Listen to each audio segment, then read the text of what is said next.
Welcome to the Emergency Mind Podcast. I'm Dan Dworkis, and this is a space where we train ourselves to think and perform better during times of crisis. ER doctors or not, we all face emergencies in our lives, and this podcast is all about getting better at acting during times of uncertainty and stress and learning how to apply knowledge under pressure. So listen up, train hard, and enjoy, because you never know what's coming your way next. To learn more about building your emergency mind and to dig deeper into many of the concepts we get into in this podcast series, head over to our website at emergencymind.com. All right, folks, this episode is just plain awesome. Our guest is Ryan Anderson. Ryan is a Navy Explosive Ordinance Disposal Master Chief with over 26 years of service, including 20 years in special operations and 9 separate combat deployments. I'm really excited to share this conversation with you. We talk about the importance of committing to continually sharpen your most basic skills, about how to design and execute training that compounds knowledge, adapts to changing circumstances, and most importantly, improves real-world performance. We talk about how the initial approach to an explosive device mirrors the initial approach to a sick patient. We talk about jiu-jitsu, emergency medicine in general, and somehow even talk about the story of the 3 little pigs. I have definitely changed things in my own practice based on this conversation, and I'd love to hear what you think about it. If you want to leave a comment, head over to emergencymind.com/contact. As always on this podcast, our mission is to dive into applying knowledge under pressure, not to provide specific medical advice. Additionally, our opinions are our own and not those of our respective employers. All that said, let's get to the episode. I hope you enjoy. All right, awesome. Ryan, thank you so much for coming on the podcast, man. I am just really jazzed to have you here to talk about this stuff, and I'm hoping we can cover a lot of really deep, interesting stuff today in this conversation. No, that's great to be here. Thanks for the invite, having me here. Oh, the honor's mine, man. And right away, thank you for your service and everything that you do. Well, thank you. I appreciate that. Yeah. Thanks for what you guys do too. Seriously. Right on. I was hoping we could start with just some really basic stuff. So for those of us that are in sort of a different branch of the universe than you, what is EOD and what is it that you actually spend your time doing and training people to do? So EOD stands for Explosive Ordinance Disposal. So I'm in the Navy, so Navy Explosive Ordinance Disposal. EOD is represented in all 4 branches of service, and each branch kind of has their own unique identity. And obviously the Navy's main focus is underwater. Everybody covers conventional, unconventional, nuclear, radiological, biological, but the Navy's the only one that deals with anything in the water. And Navy, because of our specialized mobility sets of parachute insertions and diving and technical diving, because we use rebreathers that take us to 300 feet, we get paired up with the military special operations units more often than not. So Navy SEALs, Army Special Forces, Rangers, and even up to the National Mission Unit levels. And what is it that drove you into that field in particular? The unknown. I was actually in Navy scuba diving school, and coming from Iowa in the Midwest, never really thought about getting into that kind of arena. And when I was super interested in it, but I didn't want to be a deep sea diver and cleaning the bottom of ships. And they told me, hey, EOD does diving also. A couple of friends that I had been in a command with before had gone to the EOD programs. I was like, wow, that sounds really interesting. And then one of my instructors said, well, it's going to be really hard. I don't know if you're going to be able to pull it off. And I said, challenge accepted. And literally a week after graduating scuba school, I put in a package to go to EOD. Amazing. And had you been exposed to scuba when you were a kid or to diving when you were a kid? Not at all. Never even thought about it. Wow. So what was your first time like? Sort of like, what was it to make that jump to say, okay, yeah, you know what, I'm going to go underwater and dig into this stuff? I think one of the biggest allures was being military scuba, military diving, was the physical challenges leading up to even getting into the program, and then the physical challenges throughout the training pipeline. So the running, the swimming, all the push-ups, pull-ups, the sit-ups. Definitely was outside of my comfort zone of being an Iowa boy. Hmm. And so do you feel like you've always been motivated by that challenge, that desire to sort of push yourself and see how far you can go? I think it's always been there in small bits, and then it's just come out more and more.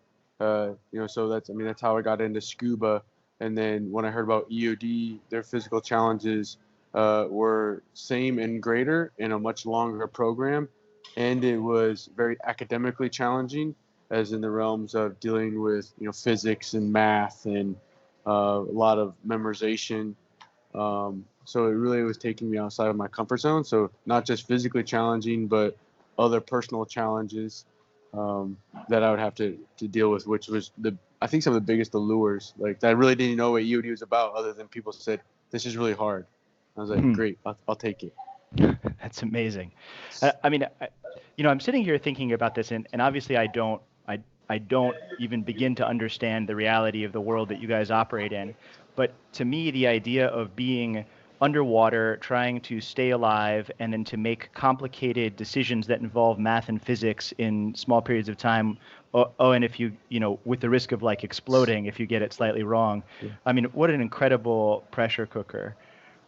What was it like how do you even start to approach learning how to do something like that?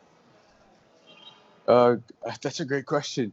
Um, I mean, it's military, so it's not like a high school or college course. They just kind of like it's very fast paced, and it's pass or fail.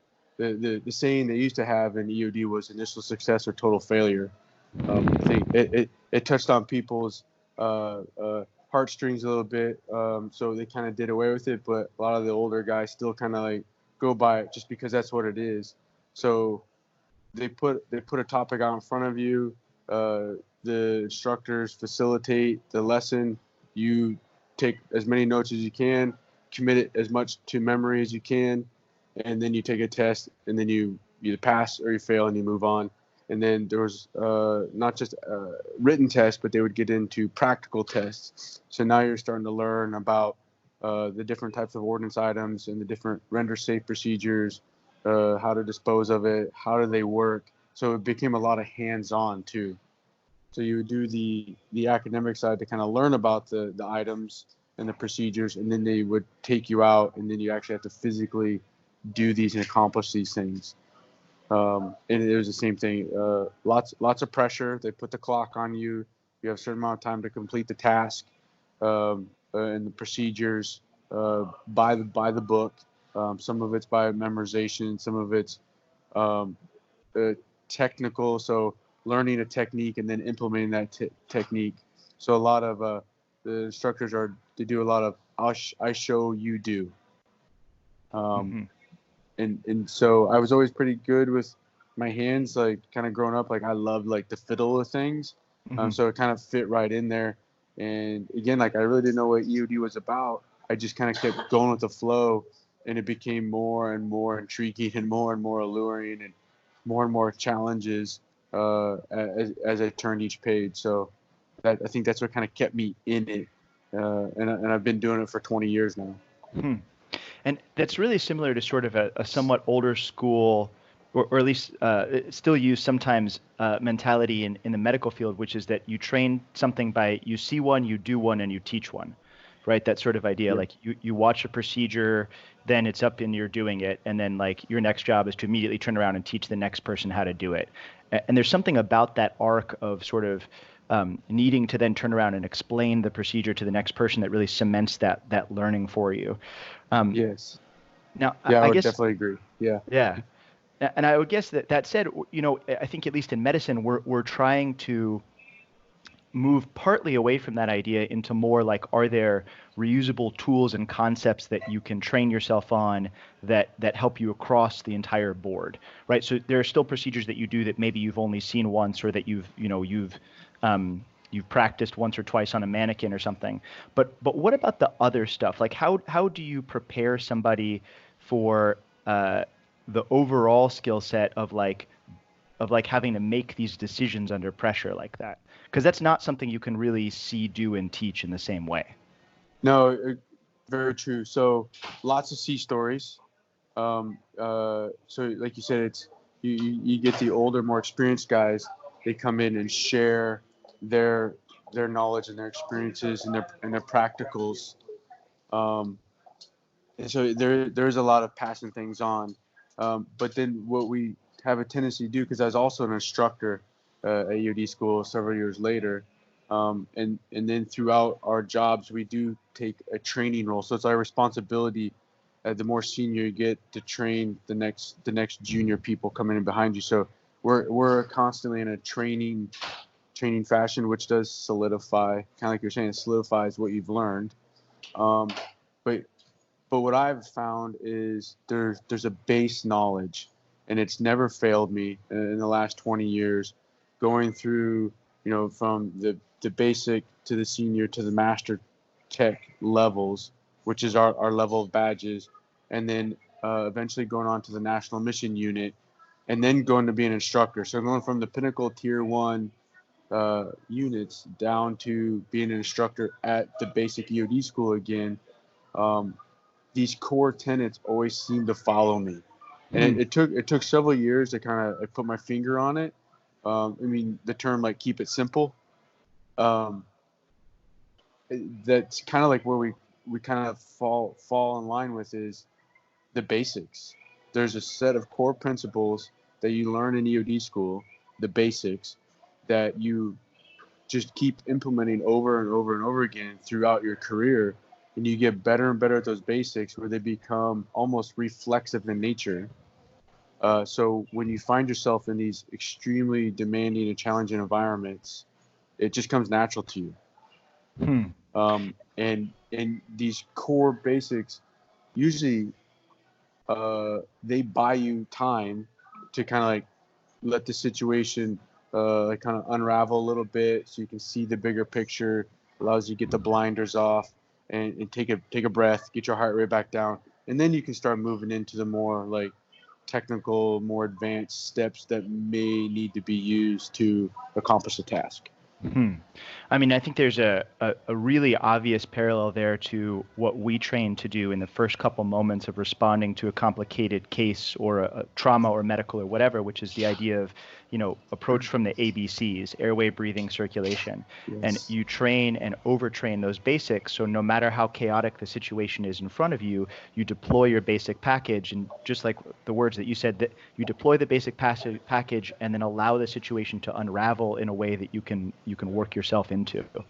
But that idea of having a package of basics that's so well trained that you can deploy it no matter what situation you face is not it's easy to talk about that. It's a lot less easy to build that and have that baked into you. So it's, it's in your bones, so to speak. What was that process like for you? And when you guys were training, what was it like to develop that basic package of skills? Lots of sets and reps. Over time I learned about the rule of 10,000, which I'm like, it totally makes sense. 10,000, bullets fired down range, or 10,000 reps of reading something, or 10,000 reps of turning that bolt, or 10,000 reps of doing this procedure, where it becomes more natural, more reflexive. But our cycle is usually is extremely repetitive. Like you build your team, and then you start at the basics again. And as a new guy, you're like, okay, this is kind of like EOD school, and you implement the basics over and over again in each of our different mission areas. Like we have like an improvised explosive device mission area, conventional ordnance mission area, a chemical biological mission area, a nuclear ordnance mission area, and you train in each of these specific mission areas for a period of time, however long it takes to cover the material, and then in the basics. And that's basically like in the classroom or in the shop or in the field out back. And then you move into what we call an advanced phase, where we start adding like a scenario to these mission sets. So there's a situation that's driving you to be in the environment you're in. there's an identified environment that you're trying to exist in, and then this problem is in the middle of this situation or scenario and environment, which is going to drive you to work newer techniques, so techniques, tactics, and procedures, which we develop over time and share amongst ourselves, and then after advanced phase is completed, we deploy. So now we're in our advanced phase. We try to mirror our deployment environment as much as possible to try to make you comfortable and immune to what you could be going into. We call it a perspective or a possible operational environment or perceived operational environment. And then when you're on deployment, we're kind of like firefighters. We're like standing by for chaos. Mm-hmm. And whether, I love that. and if it's doing roadside IED response, if it's doing on-base response, if it's supporting a conventional unit moving through an area of operation, supporting special operations unit moving through an area of operation, whatever it is, we just bolt on. We try to assess the environment or the scenario as much as possible to kind of give us some what ifs, and then we just kind of hold on for the ride. And then as the scenarios show up in front of us, we start with the basics. Like kind of you're saying, the ABCs. And so like we have a set base of safeties that we employ to help keep us safe and those around us safe and to preserve property and life. So, man, so much cool stuff to dig into there. So, that idea, and this is very similar to what a couple of the other guests in the podcast have talked about both folks that are in the Navy and then also Professor Gustavo, one of our jiu-jitsu coaches that came on to the podcast, talking about this idea of like, how do you learn something, right? You learn the skill in isolation, and then you add pressure to the situation, and then you build a situation on top of that that's as much as possible like the real environment you deploy it in, and then you go out and you practice it, and then you start learning it for real at that point. Right? Yes. When you're out there really deploying it. Yes. And then you upgrade your systems and you're like, okay, what do we do better here? How do we go back and figure it out? And that idea that we're all sort of continuing to, like, development doesn't stop when you're out there deploying your skills, right? That's when development really starts. That's when that's when you start to dig in. Yeah, that's when you like really start to tweak and tighten up what you've been learning and implementing. And then that's where the C stories and the confidence in the procedures really come out. And so the people that implemented those procedures come back and tell their story, and then they share their story, and then they train their story, and then they create a scenario. And that's usually those real world events fall into our advanced phase training events because it's based off of a real story. Interesting. So you guys make that a very formal process, right? Like you come back from a mission and you say, look, this thing happened. Now let's run a scenario to see what you would do in that situation. Yes. Yeah. I mean, you can call them postmortems, after action reviews, after action reports. And so we will take as much detailed notes as we possibly can on where the 5 W's, where it was, who did it, what they do, why they do it, and document all that stuff. And then we put it into a repository that anybody can draw from.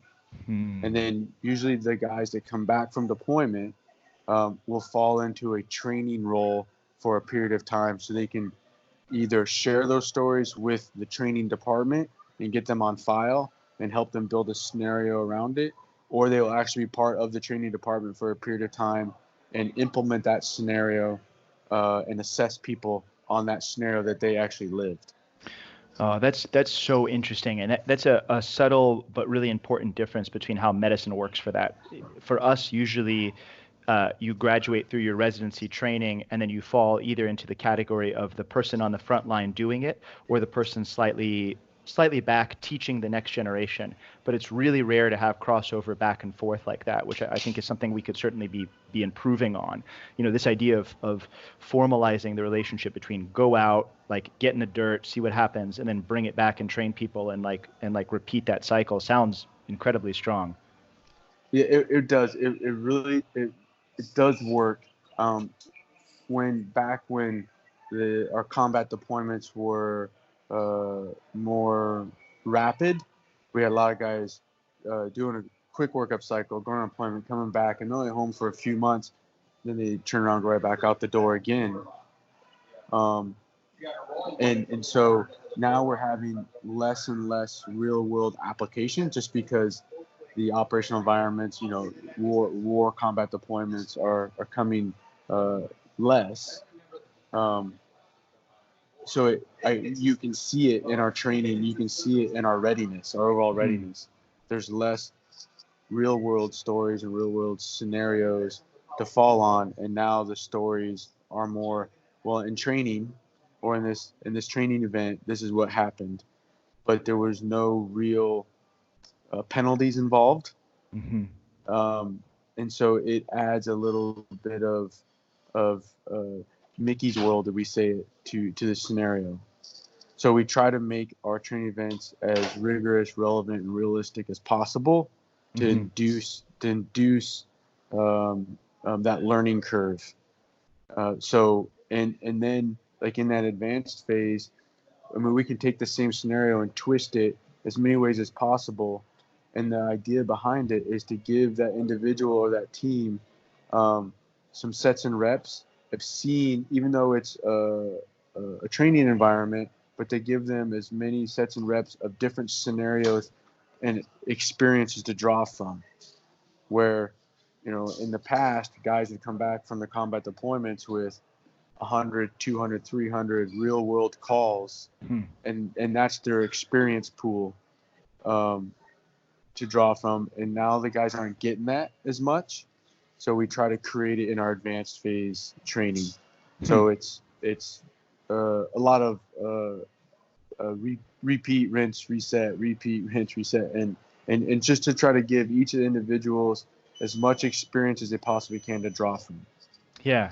There's one of the folks that came on previously, Lieutenant Commander Andrea Austin, who's with the Naval Trauma Training Center, was talking a little bit about a similar idea, where she was saying, how do you prepare people to do events where maybe nobody that's training them has ever even done the event before, right? Or where you don't have that huge backlog of real world sort of experience to it. And she said something that really stuck with me, which was, your patient doesn't care how rare the procedure is, right? The equivalent of which, I guess, would be like, your team doesn't care if nobody's ever disarmed this type of device before. Yeah. You still have to figure out a way to do it. And building a training program that incorporates as much of the real world knowledge, but also develops people that are flexible enough to approach new problems, perhaps with that same mindset we were talking about deploy the basics and then let it unravel. Like, that's a real serious challenge and a fascinating problem to try to approach with obvious implications. No, it really is. It is a challenge to try to keep things rigorous and relevant. So we're constantly trying to analyze possible operational environments. There's certain areas of the world that we just aren't in that often. So we try to do as much research as we can on what those environments look like, weather conditions, and, what's the dirt like, and how do you get around, and what are the historical threats or hazards that other people have seen or talked about. And sometimes the historics are like decades ago, but that's the best you can pull from. But we've also seen is that with technology now, the internet and smartphones, bad guy events are very prolific. So just because what you see in one country or region of the world, there's a really good chance you're going to see it in another region of the world, just because people are sharing across the dark web. So sometimes, even though the scenario took place in one country that we routinely deploy to, doesn't mean you won't see that roughly the same type of device in another region of the world. So a desert environment to a jungle environment or an urban environment. But what we found, though, is whether it's desert, jungle, urban, underwater, maritime, there's still some core sets of skills that get you started in the problem. Hmm. We often use the term threat assessment, and that's our gateway to the problem. That's our doorway. Like, we don't step through the threshold until we've conducted threat assessment. So maybe let's do that. Let's shift gears slightly and push. So um, can you take us through like a theoretical event? So you're, as you put it so awesomely, you're standing by for chaos, and your team gets the call like, hey, we need you to come, like, help us with this object that we found. Um, as you guys go and approach that, what are you thinking? What are you doing? What is it like for you to deploy that set of basic skills right at the beginning? So EOD school, our core school, does a really good job of giving us various environments. So one of the very first things you do, well, you get into theater. There's no chaos going on yet. You're trying to like take in like, what the environment is. Just like when you're getting ready to walk out the door from your house, like, is it hot? Is it cold? Is it might rain? What's the traffic look like? So you can kind of prepare for it mentally, not just with tools, but mentally. Because if you try to pack for every occasion, you're always going to leave the house with a gigantic suitcase. So Right. sometimes just preparing mentally um, is enough to allow you to overcome or adapt to different scenarios. So that's one of the first things we do. But as we're waiting for the fire alarm, the notional fire alarm to go off, or the notification, and I'll keep it very conventional. A conventional military or Army or Marine Corps patrol is going through a region, and they come across an unexploded ordnance item.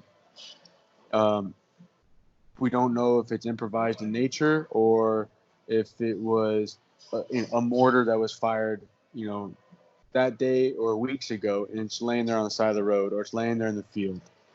Um, so when we receive the call, we start asking the questions. What did you see? What did it look like? How close did you get to it? Can you draw me a picture? Can you give me some dimensions? What are the colors? Is there anything that stands out to you, like marks or something that stands out to you? And then as they start to like describe it, you start going through this mental inventory. Like, they tell you these dimensions. So you're like, okay, here's what it's definitely not, and then you start to narrow it down to here's what it could be. And we have categories of ordnance. You have rockets, you have missiles, you have projectiles, you have dispensed munitions. So you can start ruling things out. So now you can really start to hone down a set of safeties that are involved with these different ordnance items. And with the physical size of it, you can kind of estimate the amount of explosives that are in it. So that's going to tell me how far I need to push unnecessary people away from to keep them safe. Because that's our number one priority: preserve life and then property.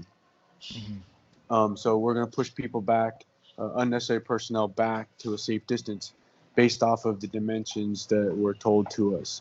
And then we're asking for colors, because when it comes to ordnance items, colors mean stuff.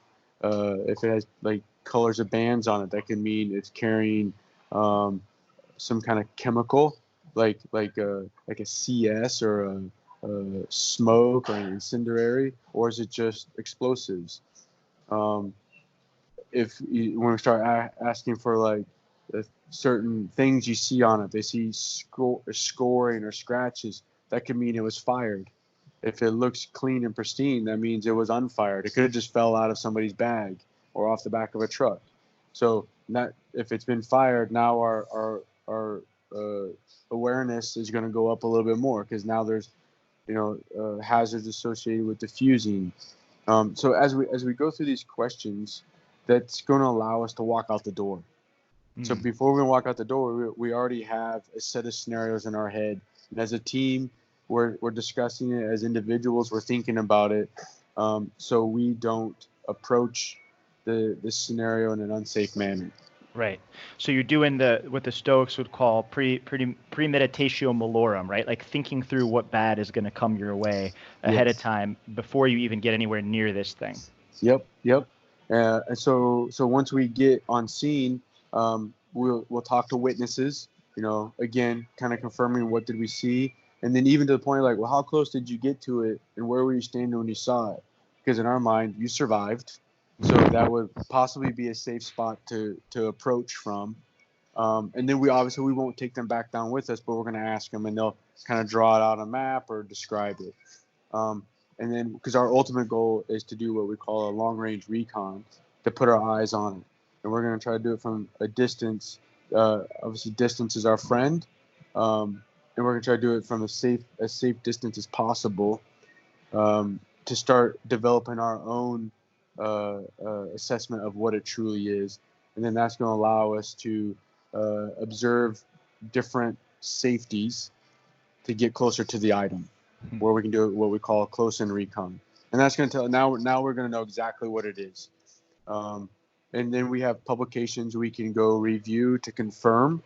We can go in and find the oddities that are with that piece of ordnance. Some of our publications that tell us how to properly and safely render it safe, because we know how it works. And then if we need to dispose of it, it's going to tell us how to dispose of it, if there's any nuances specific to it.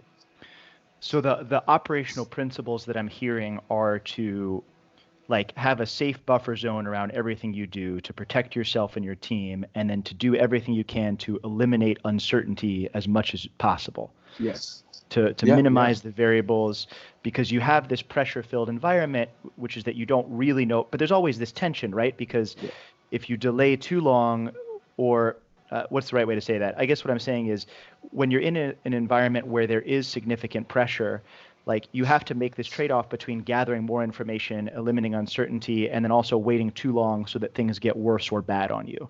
And there's always that tension in there. Absolutely. In a permissive environment, so a safe environment, to a non-permissive environment, so a very heavily combat related environment. We call it time on target. So you try to minimize your time on target, and that term can be used in many ways, as some items may have a timing device that's counting down. So the longer you're there or the longer you're messing with it, the higher your risk. If you're in a non-permissive environment, the longer you're there, the more chances of having enemy contact. So now you're not only dealing with this hazardous device, but you're dealing with the enemy simultaneously. Yeah. I think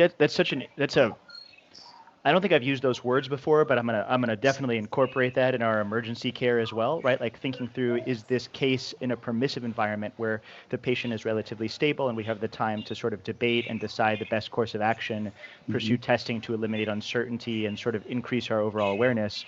Or is this a non-permissive, must act right away environment where if you don't choose this right away, this patient is now dead, right? Yes. Figuring out what you're in is a really big step right at the beginning.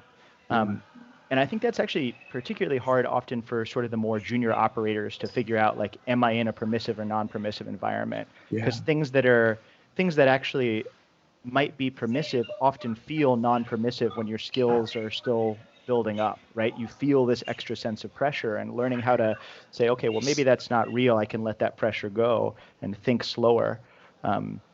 How did you first start training those ideas? I think, from day one of EOD school, we're implementing these basic skills, and they build on each other. And we call it divisions, but they're classes. So each class covers, you're in a particular class for a week or 2 weeks, sometimes 3 weeks, where you're learning specific types of ordnance. Whether it's you're learning how to use explosives and as a tool, to all the safety associated. Then you're moving into what we call tools and methods. So you're using specific EOD related tools, and you're learning how to build them up and implement them. And then you're getting into what we call core division, which is kind of covering the broad realm of different types of ordnance items and some basic safeties and commonalities. Some safeties carry over from different types of ordnance items.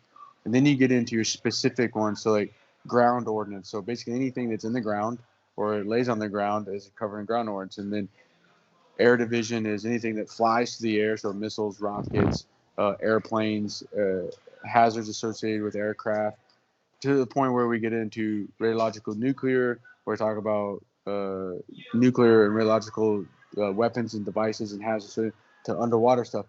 But what we, at the end of it all, what we're trying to, the trick is to build the confidence in the student that since day one, you've been building on everything compounds.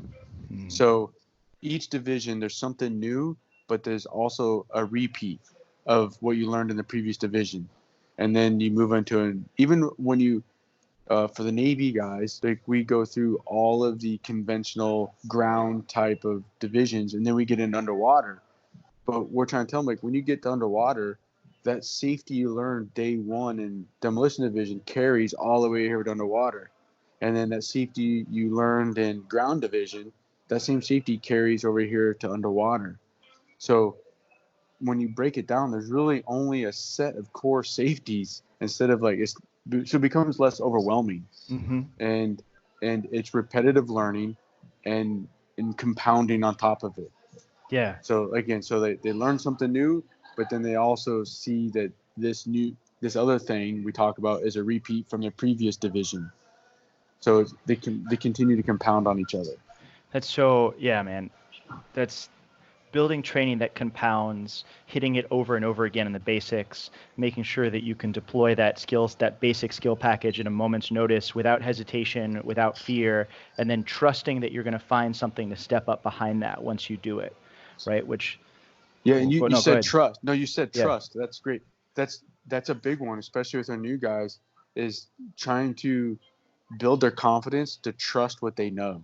Like because the process of learning has been so repetitive, and we've shown it in so many different ways. It gets to a point where you got to ask them, like, what was your first instinct? Because we've been building on this so much. Trust that first instinct because it's probably right. Because if you overthink it, now you make it complicated, or you think it takes a advanced skill or that ninja skill, now you're overthinking it and you're going to miss it, or you're going to increase your time on target because you're overthinking it. But if you just do the whole, keep it simple, and stick to your core, the core is going to allow you to kind of unravel the scene and clear the layers of the onion, peel it back per se, and see what your true problem is. And then you can attack the true problem. But you got to get down to it first, trusting your instincts, because we've been building on it your entire career. I mean, even when I got to the National Mission Unit and we're training at these super high level with super technical devices, it's the core skills that always got us downrange on top of the problem and allow us to dissect the problem. There's always the core skills. That's so cool. That passion about mastering your basic skills and deploying them as much as possible, and not using a ninja skill when a basic skill is the appropriate thing to do. Yeah. I see that all the time in the ER, but also in jiu-jitsu training, right? Where there's this a basic skill. I don't have this problem because I don't really have ninja skills in jiu-jitsu, but you see that where people are like, I'm going to try this complicated flying maneuver, when actually no, you just deploy the basic skills and you get really good at them, and you train and you train and you train on the basics. It's so funny you say that, because I've been training off and on for a few years, but I'm still at the very rookie level. But I was watching this great video, and the Gracie brothers were talking about it, and they broke it down to 4 very core skills: defend, control, escape, then submit. It's all about staying safe. So defend, defend, defend. And then when you're done defending, you need to try to take control of the situation as much as you can by just taking control. Not looking for the submission or for the quick win, but taking control, which allows you to slow everything down. And then if you get compromised, you need to escape, because that takes you back to step 1, defend, and then control. And they said the longer you defend and control and keep yourself safe, your opponent is going to give you a submission, and you're going to have to take it because it's going to be so obvious you have to take it. But there's 4 great YouTube videos about it, and it was just so awesome. Like, oh my gosh, like that's that core skill again. Defend. I mean, it was as a white belt, I go in with an upper belt. I don't worry about trying to submit them because there's no way. Yeah, So my forget it. goal is to go, how long in this 5 minutes can I survive without compromising myself? Mhm. So I just defend, and then control is more like control my own emotions, Yeah, control for my sure. breathing, For sure. and not so much controlling that individual, but keeping control of myself so I don't compromise myself. You know, how many times, if you get kind of caught up in the moment and you get away from defending and you stick your arm up there and and you can take it in reverse. You're like, he had to take it. I gave him the arm bar, or I gave him the key lock. I gave it to him. I gave him my neck. Like, he didn't take it. He didn't force me into it. I gave it to him. He may have set me up, to kind of lead me down that path because that's what he wanted, because he's just that smart with it. But I gave it to him, so he had to take it. It's a core skill. But if you play it safe and you just focus on staying safe, defending yourself, like just like if you were in a street fight, not a competition, real life, your number one goal is to stay safe, defend Mhm. yourself. And then once all that stuff is settled, then you win the fight. Because the longer you sustain from the conflict, the enemy, the opponent, eventually they're going to reveal a vulnerability because you're hoping they're not as trained as you are. Mhm. And they're going to like get frustrated and give in. And you're just going to have to take it.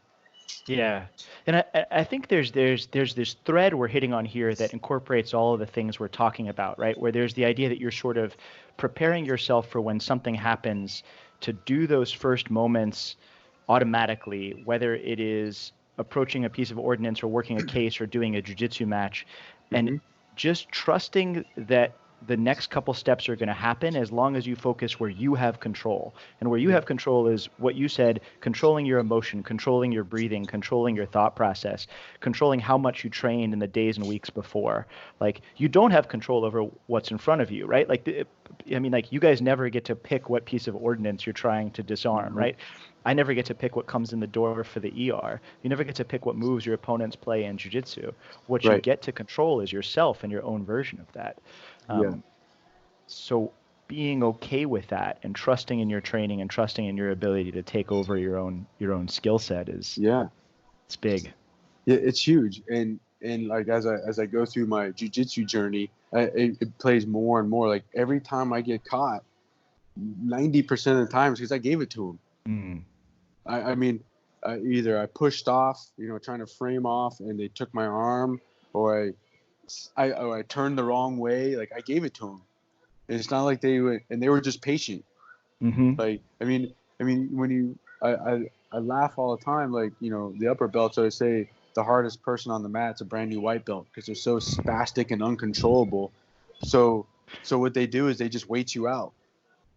They just wait you out. They just keep themselves safe. They wait you out, and then you're gonna give it to them, For sure. For sure. and then and if you watch like 2 upper belts, it's more like watching a chess match. Like they're very methodical and they're very intentional on what they do, Hmm. with moments of like chaos, as they scramble or whatever. But then it goes back to just that methodical chess match, very Yeah. strategic. And that actually brings me to something I was wanting to ask you about, which is this idea of moving at the appropriate speed, like when it's important to go fast and when it's important to go slow. And you said something yesterday when we were sort of talking in prep for this podcast about the idea of using seconds to get minutes, right? Which Yes. also comes into this idea of speed. So can you dig into that for us? What does that mean, using seconds to get minutes? So I try to say a lot of time, like um, uh, saving seconds buys you minutes later on. So if you can, like I teach like a threat assessment, like on security off and on, and I try to tell like the security people of a facility. If you identify where your vulnerabilities start, so like if you have a building and you have a perimeter, identifying in that perimeter where you feel competent to respond to. So, and then know where your red line is. You have to know where your red line is. And by knowing that red line, because it's going to take me seconds to respond to that red line, but if they get beyond that red line, it's going to take me extra time, minutes, to unravel the situation, that the chaos. And wait, Ryan, define red line for us here. So I think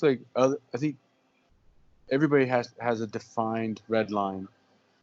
It's like when you're driving, like if you're tired, your reaction is going to be slower, so you should put more space between you and the car in front of you.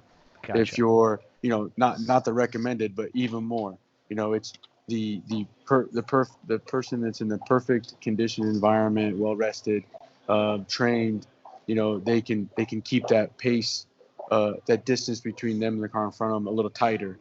Gotcha. So like you need to identify like where your capabilities are and what your red line is, to where if it gets inside this red line, it's going to take me longer to unravel it. So seconds buys you minutes. And I talk about like in school safety, like school shooting. If the teacher it takes seconds to lock that door, is going to buy them minutes, because the person that's trying to get in the door, it's locked. They can't see in the room. It's going to dissuade them. And then that's going to, like, those few seconds is going to frustrate the assailant to allow the proper law enforcement to show up and deal with them. So it's going to buy you minutes. But it only took you a couple of seconds to do it. But you can ride the storm out for several more minutes. In jiu-jitsu, if you get yourself in the right defensive position, you can weather the storm a little bit longer. If your knees and elbows are connected, and you keep that space and that distance, you can weather the storm longer. So, but it only took you a moment to put yourself in that position, and now you can last longer. So it buys you minutes. So going back again to that idea of control, acting where you have control, and putting the things in process that will build the structures that you can survive in for later things. Yeah, definitely. And that's like knowing your limitations, and it's okay to have different limits than the next person. If your distance is further out because it takes you longer to respond, that's okay. It's known. So now you can train your vulnerabilities to shorten that distance if you need that distances to be shorter. If you like, I don't know, I'm trying to think of a good example. Three Little Pigs, you got the house of straw to the house of bricks, right? Like if you have the brick house, it's going to last a lot longer, until the authorities can show up and take care of the bad wolf. But if you live in the straw house, like you only have a few moments before your house or your perimeter is compromised. So, but that's okay as long as you know that. If you know that, you put your front yard fence further out to keep the wolf from coming in. But if you have the brick house, you may not even need a fence, because the fence is the front door. As I try to think of like analogies, on examples. I'm like a visual person. That's perfect, man. That's perfect. I love a podcast that includes explosive ordnance and Three Little Pigs in the same fence. Amazing. Got to keep it simple. Exactly. And so I can't even believe this, Ryan, but we've been going for about 45 minutes already, man, which doesn't feel like it at all. Let me take a second and sort of recap some of what we've been up to, and take it from there. I think one of the biggest things we've been hitting is the idea over and over again of focusing on the basics of your skill set, of getting really good at the core discipline of your work, and then being able to deploy that competently in a variety of situations. Along with that is the idea of trusting in yourself and trusting in those skill sets so that you can find the next move, whatever it is that you need it to be. With that, we talked about how to train that, how to deliver that package under pressure, and which involves the ideas of compounding training, using basic skills instead of ninja skills, and then developing training that gets you to apply that in a graduated sense, going towards things that are rigorous, realistic, and real world training. Ultimately, with the idea of trying to produce people that are strong enough at their basics, but also flexible enough to deploy them in a variety of situations. And the Three Little Pigs, which is just the bottom of that list. Phenomenal, man. Anything big that I missed there?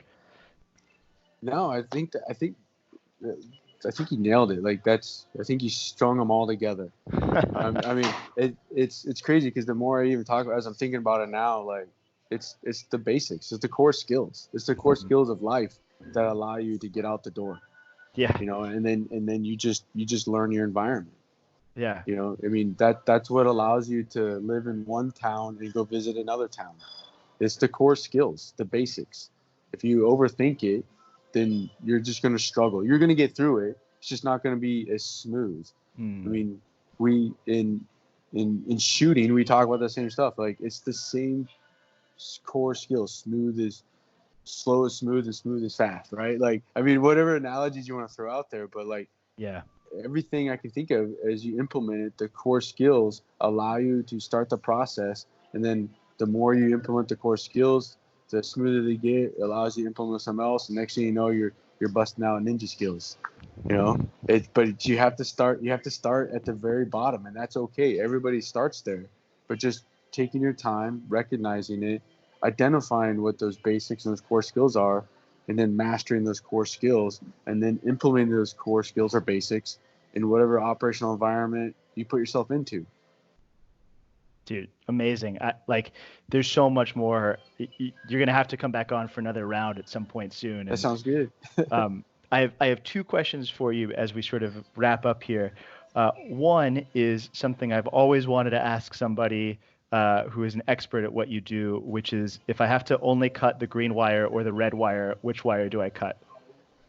The yellow one. You gotta find, there's a yellow one in there somewhere. Look for the other options that might be hidden at the beginning. Excellent, man. Amazing drop of wisdom right there.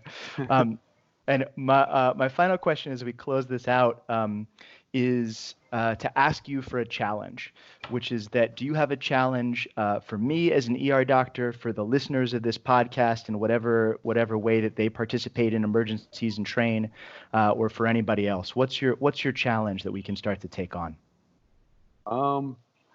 I think like in the medical world, where, I mean, there's so much brilliance in such high levels in the medical world, or the engineering world, or the technical world, whatever it is to identify what your core skills are, to remember where you came from, and write those down and share them with your friends. Because what I find is people start to, they don't think that's what it is. They don't think it's the core skills that get them through. So it's like the next shift you go on, in whatever chaotic scenario, once it's over with, do an after action review of what it was and identify what it was that allowed you to start to work. And I guarantee you're going to find it was the core skills. I mean, you said it, ABC, right? Mm-hmm. Like when the paramedics show up, they do nothing else other than go, what do I have? Airway, breathing, circulation. And so whatever the most challenging scenario is in the ER, when it's all said and done, and that person is off to healing, rewind it back with your team and go, which core skills did we implement? Mm-hmm. And then think about the last shift and whatever chaos you had in there, and rewind it and go and see if you find a common theme. It doesn't matter what the scenario was, but rewind it and see. I guarantee you there's going to be a common theme, and it's going to come back to the same core skills in your field. Dude, amazing. Thank you so much, Brian. Total honor to talk to you today. Oh, thanks. I appreciate it. It was great talking to you too. Yeah, we'll spin up round 2 sometime real soon. That sounds fun. I'm right down. Thank you for listening to this episode of the Emergency Mind podcast. I hope you enjoyed it, but more importantly, I hope you found something in there that you can use next time you find yourself in the middle of an emergency. To learn more about what we talked about in this episode and about building your emergency mind in general, head over to our website at emergencymind.com.